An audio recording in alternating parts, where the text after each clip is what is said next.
Hi guys, γεια σας και καλώς ήρθατε to another episode of Dimitra's Dishes. Today we're making Mediterranean stuffed acorn squash. It's perfect.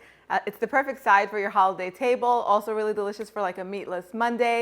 It's vegetarian and it's going to be filled with couscous, feta, herbs, and just so many delicious flavors. Let's get started. So this is what an acorn squash looks like. It's available usually in the fall and the winter. That's when we see it the most. What you want to do is with a really sharp knife, you want to be very careful because these things move around a lot. First, cut it in half.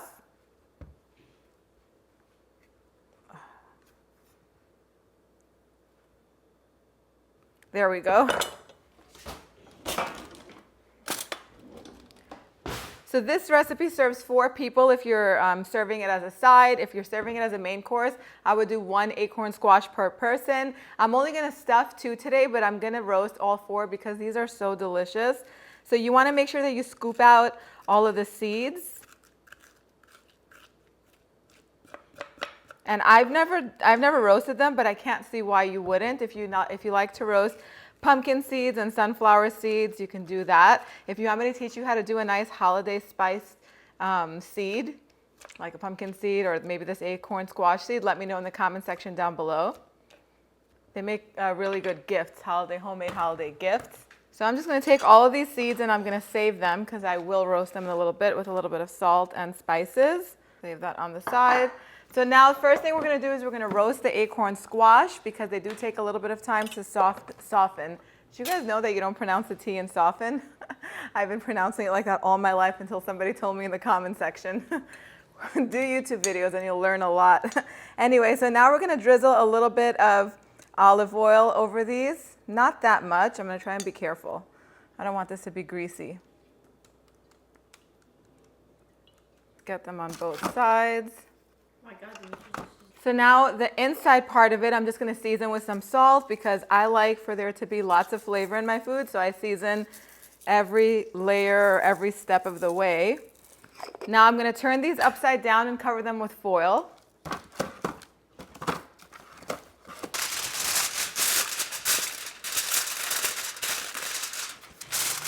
So my oven is preheated to 400 degrees Fahrenheit. This is going to bake on the center rack until they're soft. That's going to take anywhere between 30 to 40 minutes. And then in the meantime, we're going to make the filling.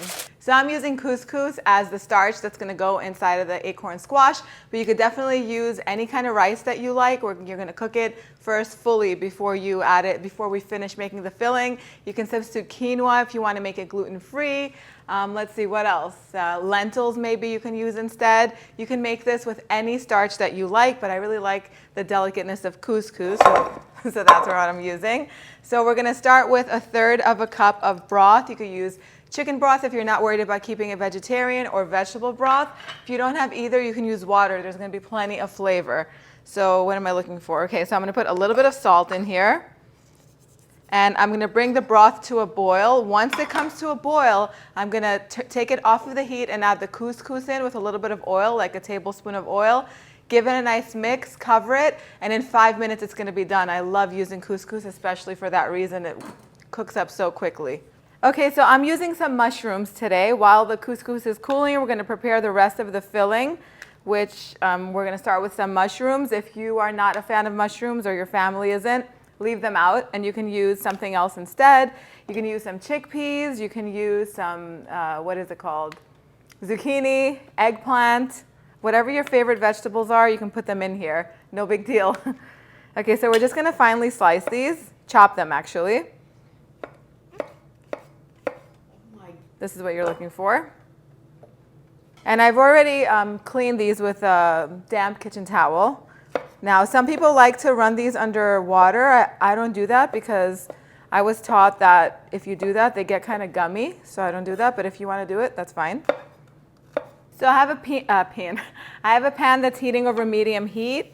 I'm going to put the mushrooms in here. So I'm going to add about 2-3 tablespoons of olive oil and a little bit of salt.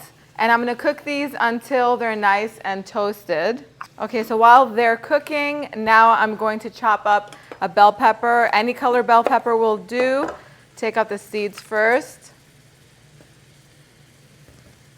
And you want all of the filling ingredients to be roughly the same size, so I'm going to finely chop this. Okay, so next, while the mushrooms are cooking away, they're smelling really good, getting some color, but they're not done yet. Now I'm gonna finely chop these scallions. I have 3 scallions here, and they're gonna add lots and lots of nice mild onion flavor. And the best way to clean scallions is to have a bowl of water ready and just put them in there, cold water of course. Put them in there. And swish them around the water. All of the dirt that's stuck in between will sink down to the bottom. So these are pretty clean, but every now and then you'll get scallions that are filled with dirt or they have more dirt than usual. Then you're going to want to lift the scallions out, put them on the side and spill that water, and then just use clean water until you see that the water is pretty clear. Then that's how you know that they're clean. So then you just lift the scallions out of the water. If you've been with me for a while, you've seen me do this over and over again. But if it's your first time, this is how you do it right. Okay, so the mushrooms are looking good. They've gotten some color. Now I'm going to add the bell peppers in here and the scallions. And this is going to cook for about 4 more minutes or until the bell peppers are nice and soft. And I'm going to increase the heat till medium high. And I'm also going to season them with just a little bit of salt. So we're going to transfer the couscous in a big bowl. Now I'm doing this for demonstration purposes, but at home, if you make the couscous in a large enough pan, you can mix all of the filling ingredients in the same pan so you don't dirty one more thing. And if you fluff the couscous immediately after 5 minutes with a fork, it won't clump up on you. But as you see, it just breaks up very easily. Now I'm going to add the veggies. That right there in itself would make a delicious side to like roasted chicken, fish, lamb. I'm going to put a little pinch of crushed red pepper flakes in here for heat. Some dried oregano. Feta cheese. I like to buy it in the block and crumble it myself because crumbled feta is way too briny and it's kind of mushy. I don't really like it at all. I never buy it. I always buy the block. It tastes better. It's just better, period. So now if you have some fresh mint, it would go great in here. But I'm going to put some parsley today. And while I'm going to chop the parsley, I have some pine nuts, but you can definitely use walnuts instead or pecans. I have them over medium heat, and I'm going to let them toast a little bit. Keep a close eye on pine nuts because once they burn, that's it, they're done. So I just need a little bit of parsley. You can use fresh parsley, basil, dill, whatever your favorite herb is, you can use that in here. I'm using parsley because that's what I have right now. Mint would probably be my favorite thing to put in here. It's just going to brighten it up and freshen it up and taste really good. I'm going to finely chop this. And inside the bowl it goes. You know what I forgot to add? Garlic. So once you saute the mushrooms, whenever you're going to go in to put the, what is it called? The bell pepper and the scallions, go in and put two or three garlic cloves, grate them and put them in there. I have my frozen garlic out here, and I just looked at it and realized that I forgot to put it in. It's okay. It still has a lot of flavor. I'm not going to add any in right now because I really don't like the taste of raw garlic. I want it to be mellowed out a little bit. So while we're waiting for the pine nuts, I'm going to give this a taste. Wait, you know what else I forgot? Forgetting everything today. Some lemon juice. Now I'm going to give it another mix. You can throw in some lemon zest too if you want. I'm going to give it a taste.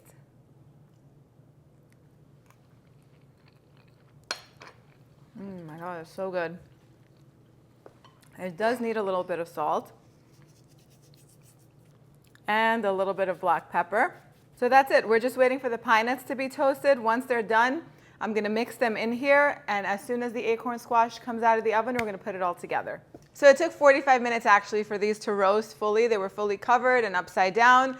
When you insert a fork inside of the flesh of the acorn squash, it should come out easily. That's how you know that it's fork tender, kind of like when you're testing for the doneness of butternut squash or potatoes, same concept. Now we're gonna fill them while they're still nice and hot. If you're prepping these for a dinner party, you can definitely roast these in the morning and then actually fill them if you want to fill them, and then set them aside and just warm them through about 15 or 20 minutes right before you serve them.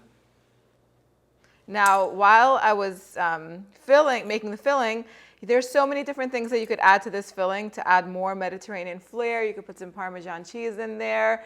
You can chop up some pitted Kalamata olives. You can use your favorite veggies, like I said, eggplant, zucchini, tomatoes would be good too. So now these are going to go back in the oven and they're going to bake for about 15 minutes or until everything is warmed through and the acorn squash is going to get some more color on it. Then they're going to be ready to serve. So the squash is ready. It looks beautiful. It's caramelized around the edges, which means it's going to be nice and sweet. It is time to take a bite. But before I do, let me say that you can serve these piping hot, but it is better to wait a little bit because they're going to be too hot to eat. Maybe 10 minutes, let them sit a little bit and just simmer down. Once you go into them, you're going to see that the flesh of the acorn squash is nice and tender, and the filling got a little bit of color on top. It's going to be perfect. Time to take a bite.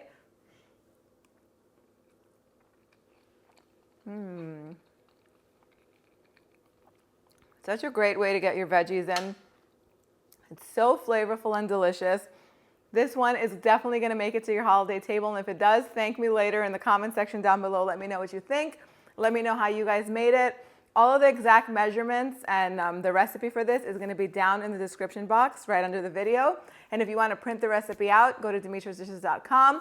While you're there, check out the ebooks. I have a few holiday ebooks to help make holiday entertaining so much easier and stress-free and enjoyable, because it's all about preparing ahead of time, and all of the books have game plans and they show you exactly how to do it with menus and lots of recipes in them. I hope you guys give this a try and you enjoy it. Thank you guys for spending time with me today. I'll see you all next time. Yes, us.